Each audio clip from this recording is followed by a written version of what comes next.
তারাপীঠ মন্দির দেখে এসছেন, এর মধ্যে গিয়ে পছন্দ হয়েছে? পাথর চাপড়ি দেখে এসছেন? আমি নিজে দেখে এসছি। আমি গতকাল লাভপুরে একটা মিটিং করছিলাম, আমাকে ওখানকার এমএলএ রানা বলল, যদি ওকে আমি এখন দেখতে পাচ্ছি না, অন্য মিটিংয়ে আছে, রানা আমাকে বলল, দিদি তুমি কি জানো প্রত্যেকটা সতীপীঠ উন্নয়ন করার জন্য আমাদের সরকার টাকা দিয়েছে, তুমি একবার ফুল্লরথে এসো।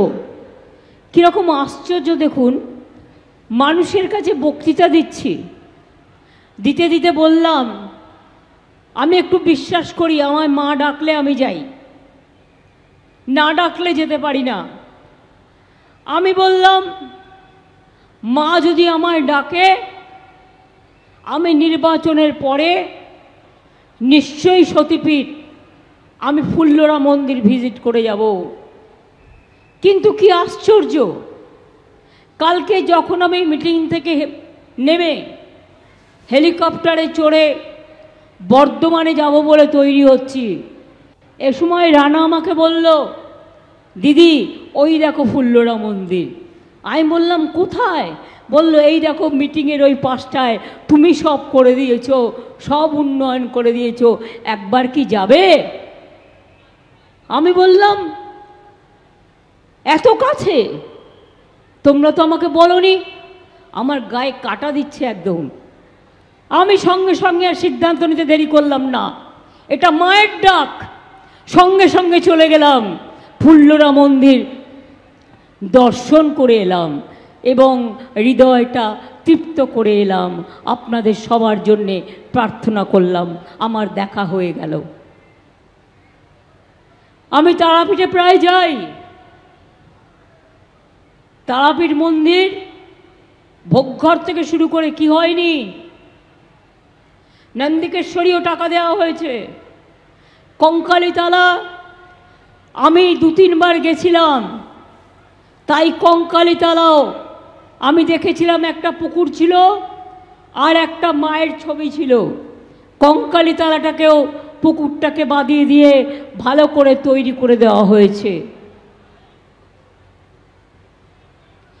নলাটেশ্বরী ও সতীপীঠ, বক্রেশ্বর মন্দির বিখ্যাত একটা জায়গা, আমরা তাই ট্যুরিজম সার্কিট তৈরি করছি।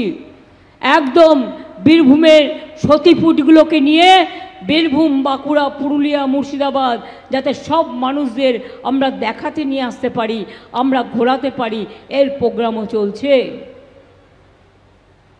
কি কৃষক ভাই বোনেরা আমাদের টাকা বছরে 10,000 টাকা করে পান তো? যাদের 1 একর জমি আছে পান কি পান না?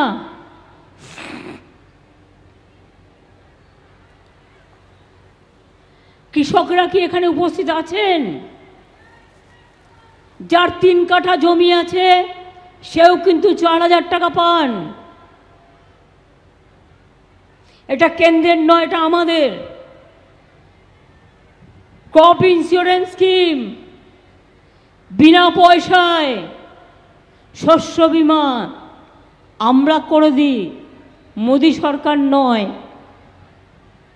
কৃষি জমি বিক্রি করতে গেলে মিউটেশন ফি, ওটাও আপনাদের দিতে হয় না।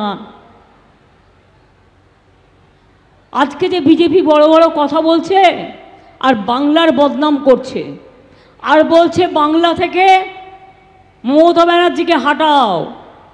আমি বলি মমতা ব্যানার্জি যতদিন বেঁচে থাকবে বাংলায় থাকবে, তোদের কারো ক্ষমতা নেই মমতা ব্যানার্জির একটা চুলো স্পর্শ করা।